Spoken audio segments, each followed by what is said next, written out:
Hi, this is Jason with Violator Collectibles coming at you with another toy review. And this time we're taking a look at the Star Wars The Force Awakens Unkar Plutt figure. And this is from the Force Awakens toy line from Hasbro, and this one's from 2015. So the first thing we're going to do is take a closer look at the packaging.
So take a look at the packaging. So pretty standard Force Awakens packaging.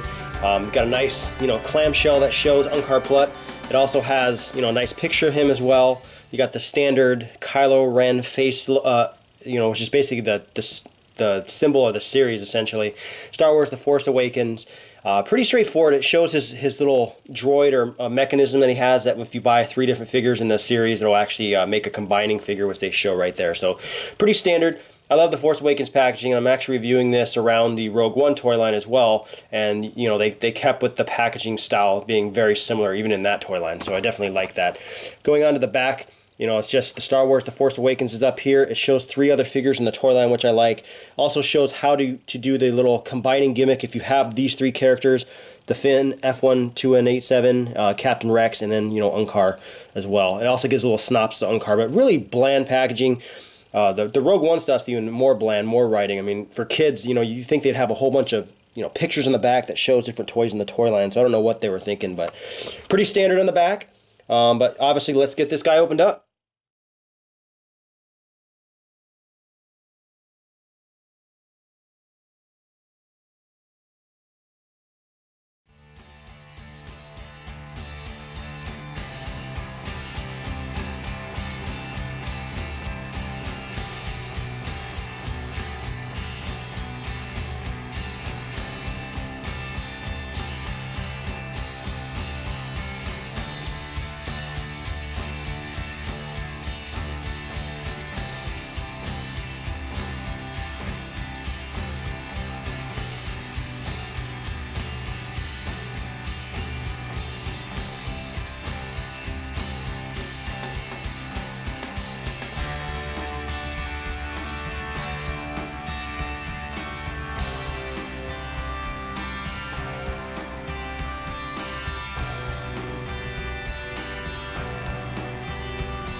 Take a look at Unkar Plutt. So, pretty nicely molded figure. I mean, he definitely looks like the character in the movie. Definitely a fatter, thicker figure. Pretty nicely done. I mean, pretty cool the way they did it. Now, his armor actually is basically glued into his chest right here. I guess you could probably pull it off if you really wanted to. He'd probably have a little cave in his chest, but this, essentially could be pulled off and expose the rest of the character, without it. But definitely looks really cool. So he's got a nice gun. This is molded very well to fit in this hand specifically. So, I mean, it's in there tight. And what's really crazy about this figure is with the articulation, they actually gave an extra point of articulation. Now, in this figure, I really don't care that this has extra articulation, but he can rotate his wrists.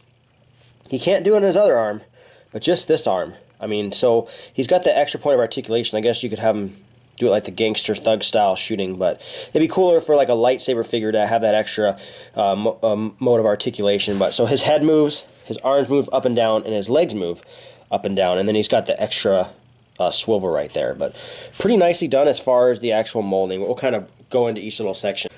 There we have his face mold, and you can see it looks really, really good. I mean, he's even got like the nose ring. They did a really good job with this guy. He's even got that, you know, his little helmet thing, little thing that sits on top of his head. And like I said, the armor looks fantastic, and I like that it's not molded as one piece. It's actually a separate piece, so it looks really good. You can see the detail even in his shirt with the pattern, so he definitely looks good. And the coloring on his eyes, I mean, definitely cool the way they made him look.